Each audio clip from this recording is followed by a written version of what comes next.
You can have all the faith in the world and the greatest relationship with God and not experience healing in this life. But you can experience wholeness. I don't feel like my life isn't whole.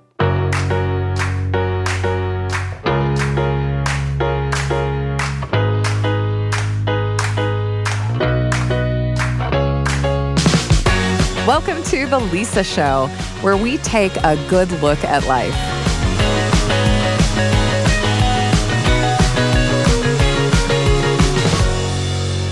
Hey, it's Lisa. It's easy to hear the word chronic illness and think it's just a vague term that means you don't have a diagnosis.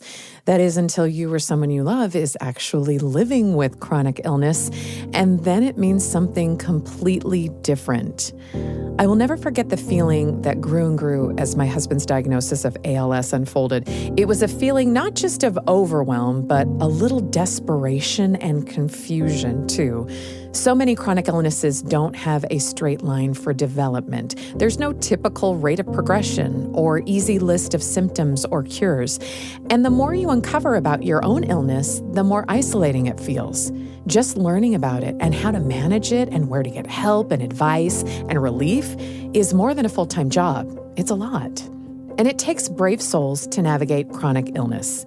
As a woman who's fought lupus for over 30 years, Ganel-Lyn Condie has some great heartfelt advice for both those who are watching the chronic health battles play out in the people around them, and advice for the individuals with the illness.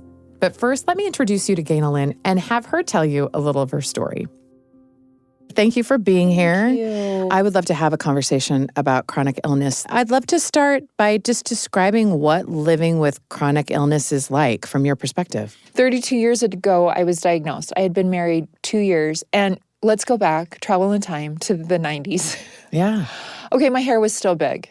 I was perming it. Okay, Listen. I had a really big wedding bouquet. It was bigger than my body, back in the day, and big sleeves on the wedding dress. But Rob and I got married. We planned out our life, which is super cute. It was cute. It was a cute outline. It was really cute. I'm sure it was adorable. It had a picket fence and a dog. Of course it did. Doy. I mean, isn't that everybody's plan?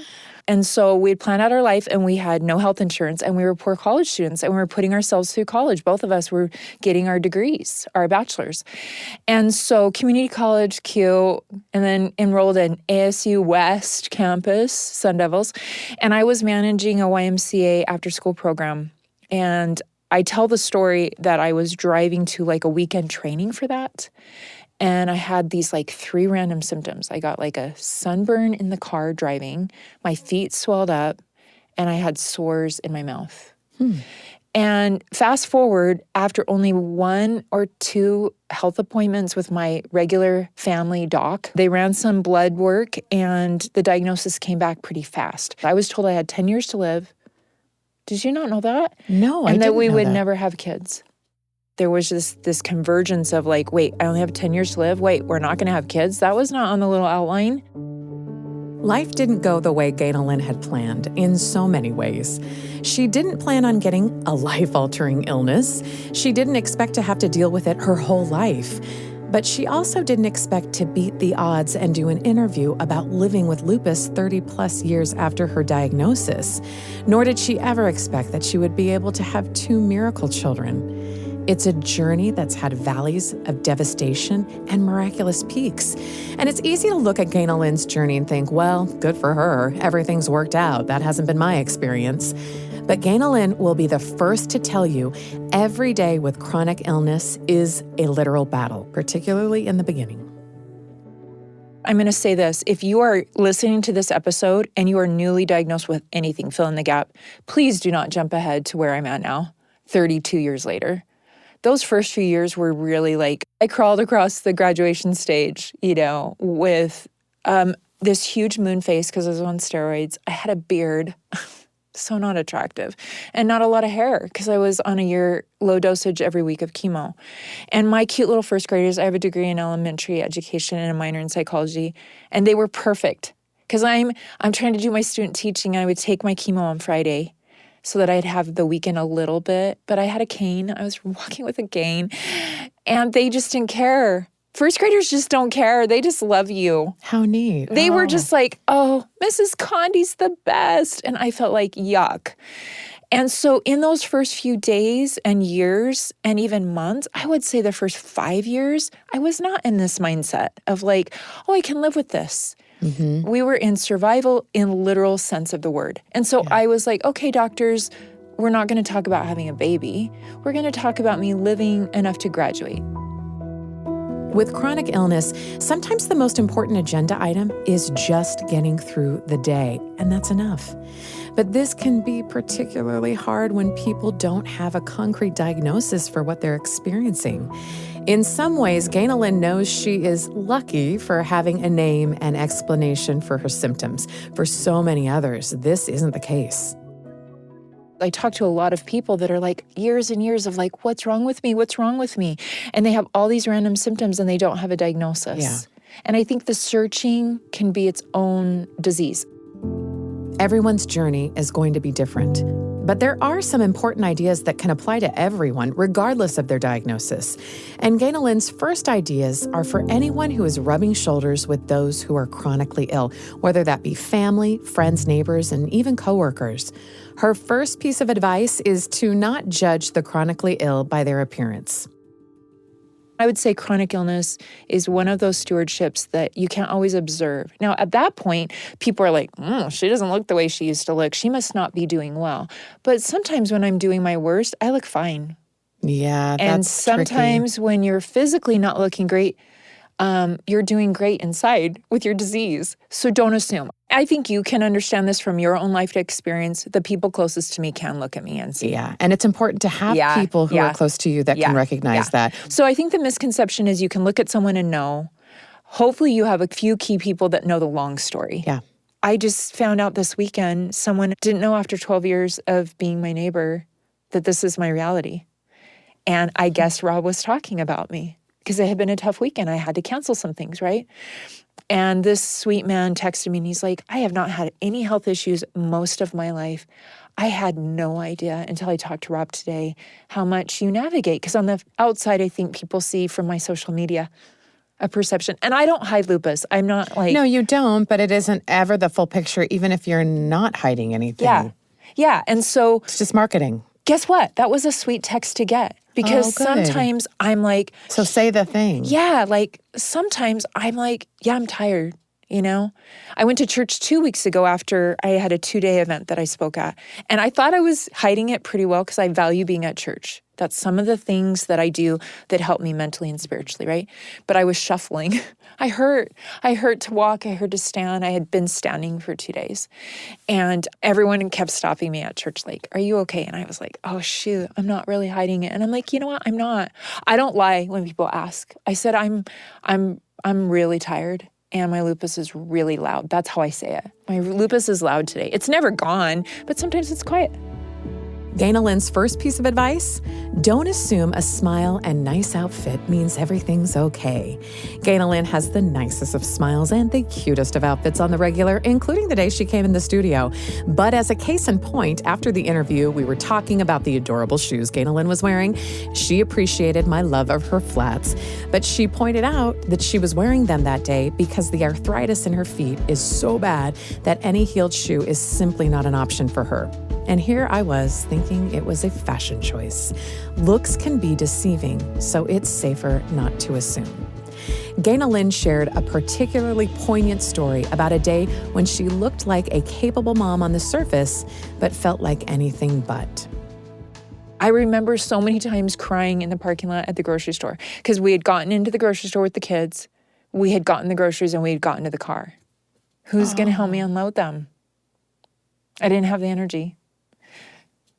Oh, that's so sad. I remember a policeman saw me crying in the car one day and knocked on my window and my kids were in the backseat. I was like, it's fine. I'm just keeping them safe and myself safe right now for a minute.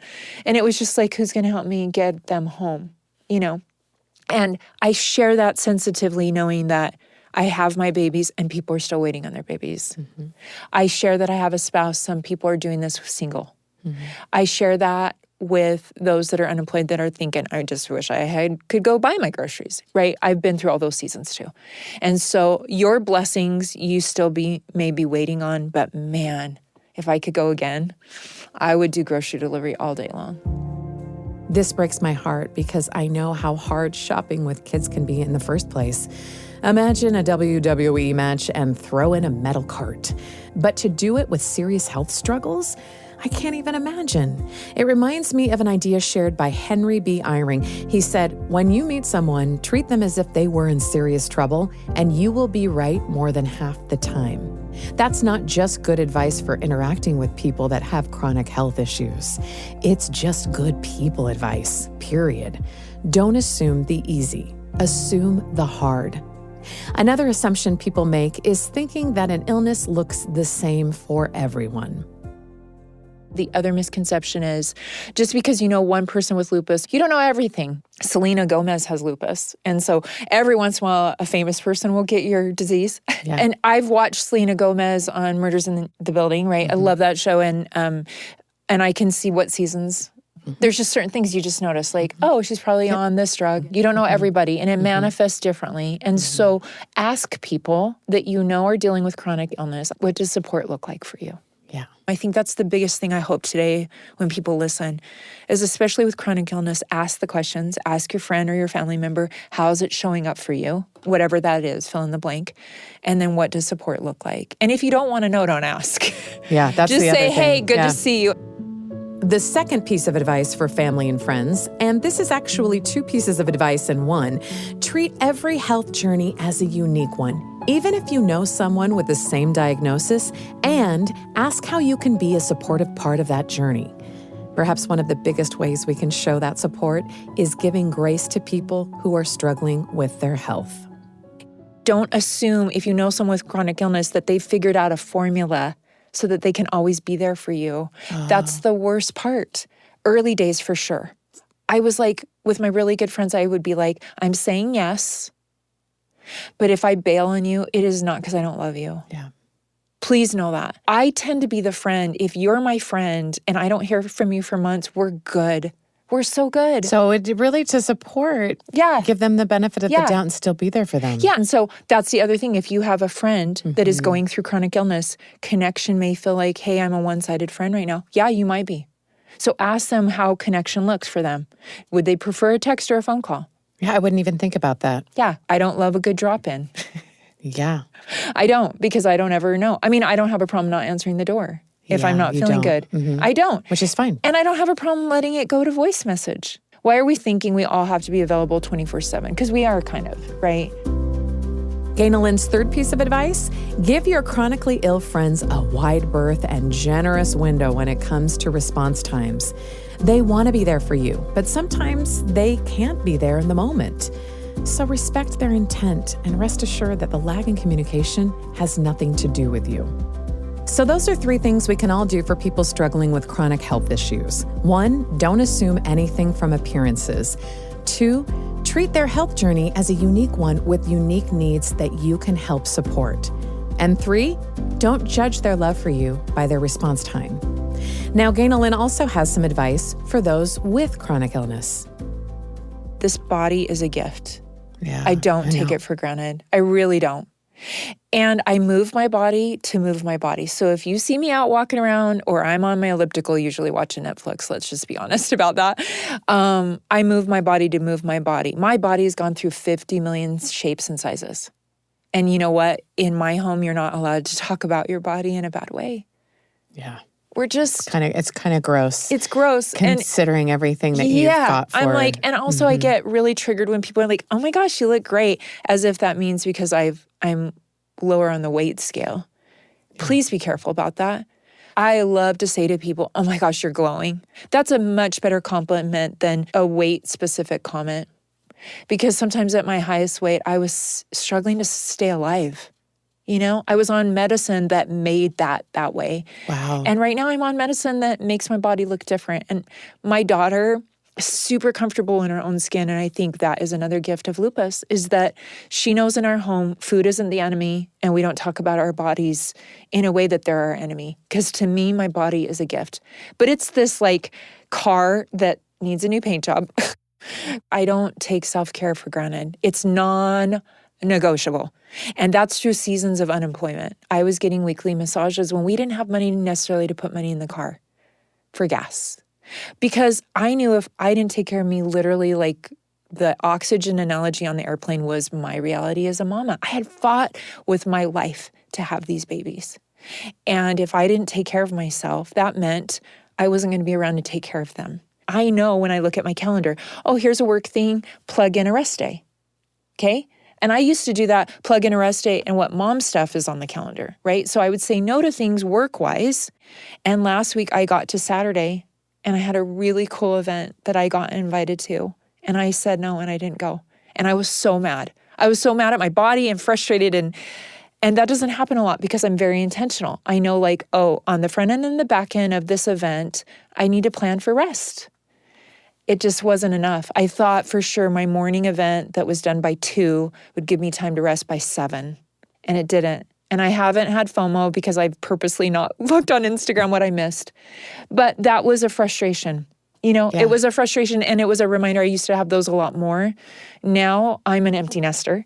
And so yesterday was a full rest day, Lisa, because I got to be here with you today. I learned that sometimes women and men don't learn the self-care importance until a big emergency crisis. Ganel-Lyn takes her self-care seriously. If you are chronically ill, your priorities may not look like others' priorities, and that's okay. Trust that you know what your body needs, and that includes how you eat. For a good 10 years, I changed how I ate, and I ate very anti-inflammatory, which is cool now. Yeah. 15 years ago, no one had a gluten-free menu at the restaurant. And I was the weird one in extended family gatherings that would bring my food. And I know there was judgment. I know there were people just like, what's she about on that? Now, 50 people in the extended family are eating way weirder diets than I am. No offense, but they are. But you don't know it, but you don't know. And you know what? It's significantly changed my health. We all know the person who can't eat what we're serving. And sometimes we're the people who can't eat the food that's being served.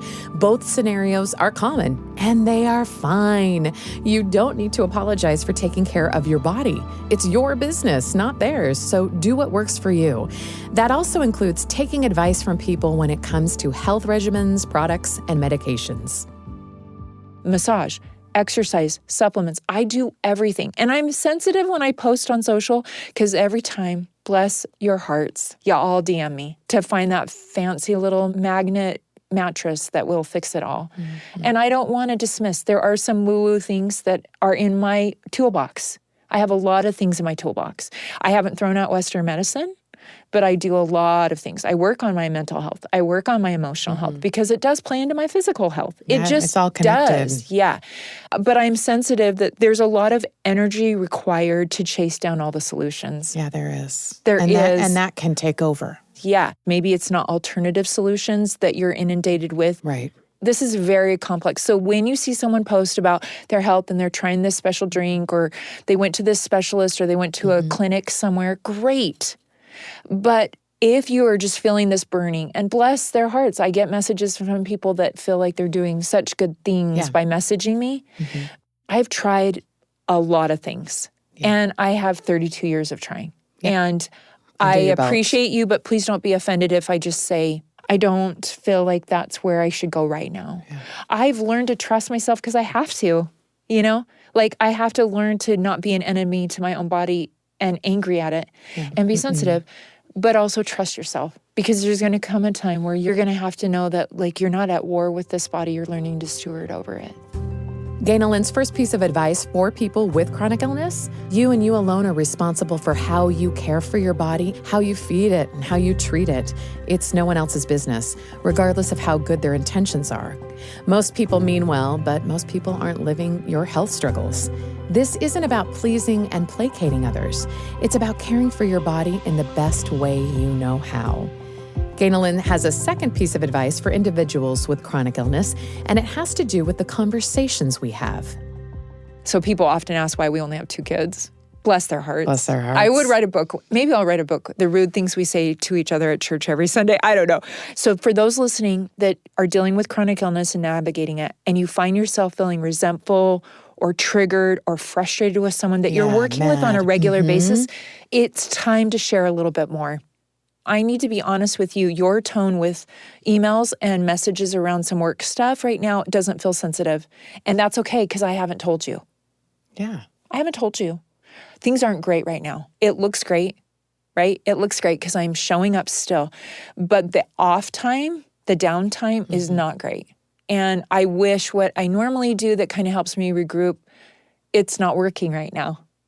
And it's bad. It's hard right now. And so I would just say it's my responsibility to also not make you all mind readers. But I also am so much more than lupus. Being honest with others about our illnesses and struggles may help bridge the gap between us. But there will always be people who just don't get what we're going through. So they don't get it. They don't get it. I've learned to not waste my energy trying to explain. And then also come up with answers that are good for in the hallway at church. When really people don't, they want the 30-second answer. You'll know the people that really truly want to understand where you're coming from in your life. And I would say maybe you're talking about a coworker that you see all the time that needs to get it. That's different. That's different. Yeah. So you can say, hey, maybe you're not aware. I want to fill you in. These are some of my symptoms and this is how it shows up. Like if I'm going to the bathroom 52 times, that's what's going on. It's true. Or if I'm late, this is what's going on. Okay? Yeah. But you may never feel from that boss or that coworker that it clicks, that they have empathy. One of the examples is, have you ever met those people that have never had depression? Yeah. I'm always like, what's that island like? I want to go visit it. I just don't know what that is. I can't unknow what I know. And so, or pretend like you don't know what you know. And bless them when it comes to the stewardship list they're navigating. Yeah. Maybe they've got a thing that you're just like, that's a different planet. I don't even understand that. Some people will be able to wrap their head around struggles. Some won't. Being radically honest might help, but there will always be people who won't get it, and that's okay. We've all been on both sides of the ocean of understanding. That's why being empathetic, regardless of the situation, is so important. I'll never forget someone asking me about ALS and saying, I don't know anything about it. Can you tell me more? I was so blown away by it because usually, especially in the beginning, I was met by a lot of glances and looking away, as if most people were giving physical cues of, I don't want to talk about this or ask about it. Even just asking about the specifics and how Christopher felt that day seemed like a huge help in our journey. Regardless of what you share with others, Ganel-Lyn says there is a very short sentence you should get comfortable saying. Say no, and no is a really beautiful full sentence. And my friends that understand the longer story, I can say no and then more. Other people, I just say, you know what, that's not going to work for my schedule. But thank you. But thank you. The second piece of advice for those with chronic illness, be intentional about your conversations regarding your struggles. People can't read minds, so tell them what they need to know. That may require some radical honesty, but don't forget the power of the word no. Not everything requires an explanation. Ganel-Lyn's third piece of advice for chronic illness sufferers is to understand the difference between healing and wholeness. I love this part. President Johnson is a leader of a women's organization in my faith, and she talks about healing versus wholeness. And when she taught that, I was just like weeping, as were so many people. Later on, she went on Instagram and she said her husband has chronic back pain and her son has MS. And I thought, of course she gave this talk. Of course she understands this concept. Of course she gets the idea that you can have all the faith in the world and the greatest relationship with God and not experience healing in this life. Yeah. But you can experience wholeness. Yeah. I don't feel like my life isn't whole. You don't feel like that plan that you and Rob scribbled out on a piece of paper for their whole lives as newlyweds, that you don't feel like you didn't get a great life. No. Ganel-Lyn's third piece of advice for those who are chronically ill, and this is such a beautiful idea to me, understand the difference between healing and wholeness. They aren't mutually exclusive. We are so much more than our diagnosis. We may never be healed from them, but that doesn't mean we can't be whole. I remember Christopher saying, I am so much more interesting than my ALS.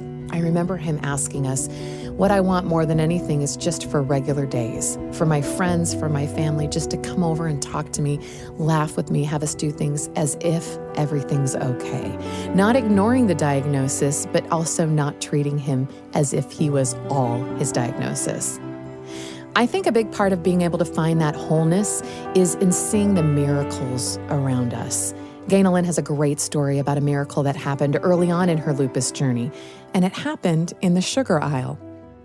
We had no money. We were both trying to go to school, and we had no insurance. It was early years, so just no timestamp. My lens was a lot of questions and some fear that was really loud, and a lot of praying.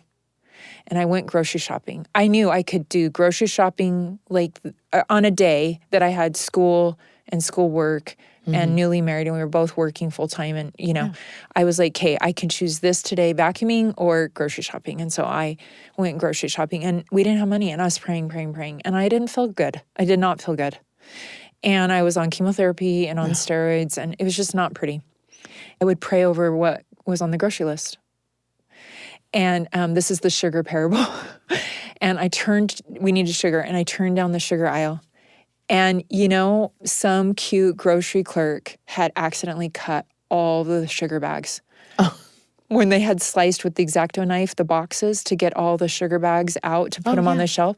And literally, I don't know if they were like, maybe no one will notice, but they had stacked them all on the shelf, and they were all sliced and leaking sugar. And the grocery store couldn't sell them. And I got free sugar that day. And that was early into being diagnosed, and that was early into this really scary time. And I remember thinking God was in that story. And I've relied on that. I will literally pray over my to-do list and my schedule, and he will tell me. And some days there's not a magic free bag of sugar. Yeah. Right? I'm not telling that story because it all works out.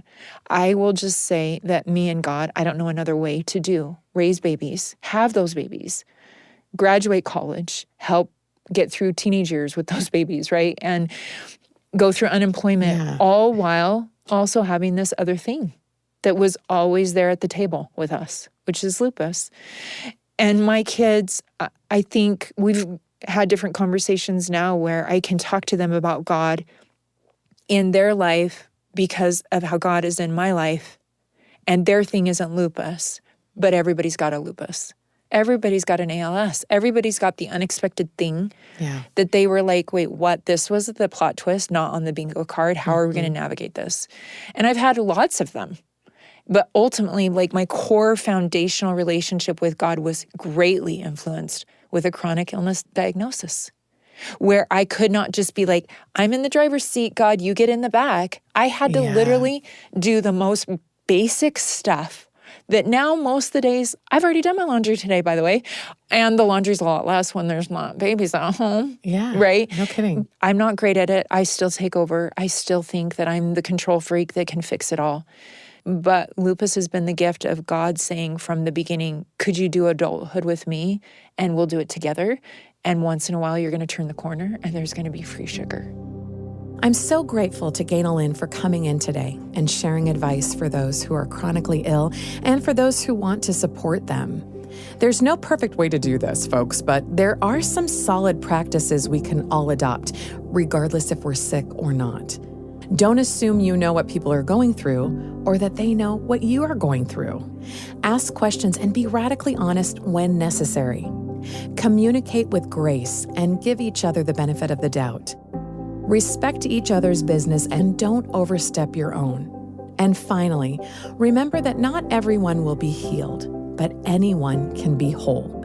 People are so much more than labels or a diagnosis. And that's not just good advice for people who are chronically ill. That's good advice for humans in general. The Lisa Show is a production of BYU Radio, hosted by Lisa Valentine Clark.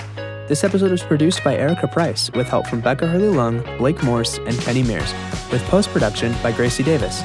A special thanks to today's guest, Ganel-Lyn Condie. A link to her website and Instagram will be in the show notes. Don't miss out on two other great podcasts from the Lisa Show family, The Council of Moms and Proofread, a new book review podcast to help you read more of what you love. You can find The Council of Moms and Proofread on YouTube or wherever you get your podcasts. Thanks for your messages. We read them all. And thanks for listening.